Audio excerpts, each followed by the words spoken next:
আগের দিন মেয়ে দেয়ালের মধ্যে যে লিপস্টিকগুলো পরিয়েছিল সেগুলো তুলতে আমার প্রচণ্ড কষ্ট হয়েছে। সঙ্গে সঙ্গে তো তোলা হয়নি। তো যাই হোক সন্ধ্যেবেলা তুলেছিলাম। তো প্রথমে বেবি ওয়াইপস দিয়ে তুলছিলাম, কিন্তু ওঠেনি, ভালো মতো উঠছিল না। আমার হাত পুরো একদম ব্যথা হয়ে গেছে, মানে ঘষতে ঘষতে। তো পরে আর বেবি ওয়াইপস দিয়ে করিনি, কারণ কি বেবি ওয়াইপস ভালো মতো উঠছিল না। পরে সার্ফের জল গুলিয়ে নিয়ে তুলেছি, তো এতটুকু পরিষ্কার হয়েছে। এই দিকটা আর করতে পারিনি, আমার হাত এত ব্যথা করছিল যে এরপরে আর করা সম্ভব হয়নি। তো যাই হোক যতটুকু পারলাম তো করলাম। এরপরে এর মধ্যে আবার মেয়ে পরের দিন রাত্রেবেলা আমার ক্রিম নিয়ে, ও ক্রিম একদম পুরো ক্রিম মেখেছে। আর কি বলবো, কিছু বলার নেই, এইভাবে চলতে হবে। ছোট মানুষ বোঝে না, আর কত দেখে দেখে রাখবো। আর এদিকে পরের দিনের ভিডিও। পরের দিন দুপুরবেলা আমি লেবু রস করবো জন্য এটা বের করেছি। আর ও লেবু রস তো দূরে থাকো, এখানে রং ঢুকিয়ে ঢুকিয়ে রং গুঁড়ো করছে। এত গরম পড়েছে যে কি বলবো, এই গরমের মধ্যে কিছুই ভালো লাগছে না। তাই ভাবলাম যে একটু শরবত করে খাবো। তো ফ্রিজ খুলে দেখলাম লেবু ছিল না, তাই ছাদে চলে গেলাম লেবু আনার জন্য। আর আমার স্নান করে জামা কাপড় মেলা হয়নি, জামা কাপড়গুলো মেলে একবারে লেবু তুলে নিয়ে আসবো। তো এইদিকে জামা কাপড় মেলা হয়ে গেছে। আর এদিকে মেয়ের একটা পুতুল, সেটা টেডি বিয়ার, সেটাকেও খুব নোংরা হয়ে গিয়েছিলো।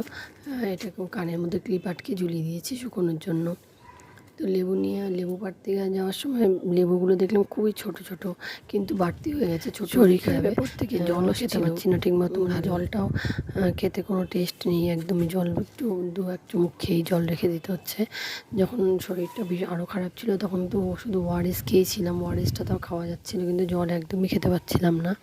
তো এখনও তাই, জল একদমই খেতে পারছি না। তো ওই জন্যই লেবুর শরবতটা করে রাখবো ভাবছি, বেশি করে, যাতে ওটাই খেতে পারি বারবার করে। আর শরীর খারাপ হলে তো জানোই, কোনো কিছুই করতে ইচ্ছা করে না, কিন্তু কে করবে আর।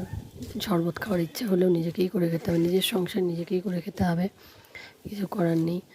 তো যাই হোক এদিকে লেবু টেবু পারলাম। লেবুগুলো ওইদিকে গ্রিলের ওইদিকে না বড় বড় লেবু ছিল, কিন্তু সেগুলো আর পারতে পারলাম না, কারণ আমার হাত ওইদিকে আর যাচ্ছিল না।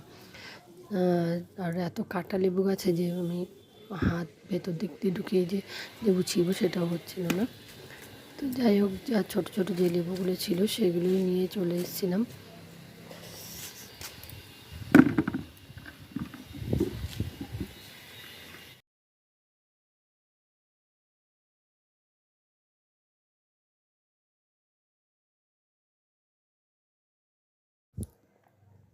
এদিকে স্টিলের জগের মধ্যেই লেবু রস করবো জন্য জগটা ভর্তি করে জল নিয়েছিলাম।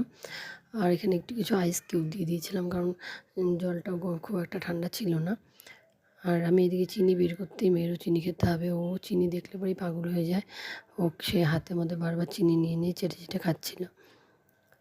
তো লেবু রস করে ছেলেকেও দিয়েছিলাম, নিজেও খেয়েছিলাম, মেয়েকেও দিয়েছিলাম, আমার দিদা এসেছিলো, দিদাকেও দিয়েছিলাম। দিয়ে অনেকটা আবার থেকে গিয়েছিলো, সেটা আবার বোতলে ভরে রেখেছিলাম।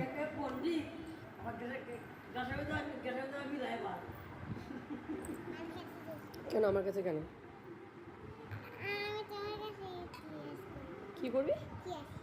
ইতিহাস কে বললো তুমি? বেশি পাকামি।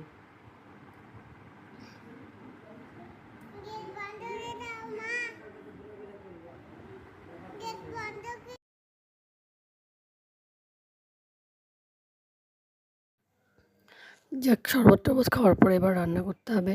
রান্না কিছুটা করা আছে, কিন্তু নিজে কী খাবো সেটাই বুঝতে পারছিলাম না, কারণ কোনো কিছু দিয়েই ভাত খেতে পারছি না। কোনো গন্ধ, এখনও পর্যন্ত আমি কোনো কিছু গন্ধ পাচ্ছি না ঠিকভাবে। আর গন্ধ না হলে পরে আমার মনে হয় স্বাদ টেস্ট অনেকটাই কমে যায়। কোনো কিছু গন্ধেই খিদে বাড়ায়, গন্ধটাতেই খাবার ইচ্ছাটা জাগে। কিন্তু যাই হোক, গন্ধটা এখনও পর্যন্ত নাকে কেন জানি না আসছে না, করোনার মতো পরিস্থিতি। তো ওইদিকে কী করবো ভাবছিলাম, ভেবে পরে ভাবলাম না একটু শুটকি মাছ বানাই। শুটকি মাছটাকে মিক্সিতে পেস্ট করে একদম বাটা বাটা করবো, কিন্তু জানি না খেতে পারবো কি না, কারণ আমি কোনো রকমই টেস্ট পাচ্ছিলাম না। তো বানানোর পরে যখন ভাত নিয়ে খেতে বসেছিলাম, কিন্তু খেতে বসেও আমি ঠিকভাবে খেতে পারিনি, কারণ আমি ঝাল এতটা লঙ্কা অনেকটা দিয়েছিলাম যাতে ঝাল ঝাল খেতে ভালো লাগে। ঝালটাও আমি বুঝতে পারছিলাম না, মানে আমার পুরো জিভে স্বাদকোষ পুরো নষ্ট হয়ে গেছে। ভেবেছিলাম যে শুটকি মাছ বাটাটা দিয়ে অন্ততপক্ষে খুব ভালোভাবে ভাতটা খেতে পারবো। সত্যিই একদমই ভালোভাবে খেতে পারিনি। তো যাই হোক শুটকি মাছগুলো একটু গরম জলে গরম করে নিয়ে আর তারপরে সব পেঁয়াজ, লঙ্কা, রসুন, শুটকি মাছ সব একবারে ভেজে নিয়ে মিক্সিতে দিয়ে দিয়েছিলাম। মিক্সিতে ব্লেন্ড করে নিয়ে তারপরে সেটাকে আবার আরেকবার ভেজে নিয়েছিলাম। মিক্সির থেকে ভালো করে একদম চেঁচে মুছে বের করে ভাজতে হয়েছিল। তো এই যে এখানে ভাজাটা আমি সবে বসিয়েছি। এমন অবস্থা শরীরের যে মানে মাথা ঘোরানোর তো কমছেই না।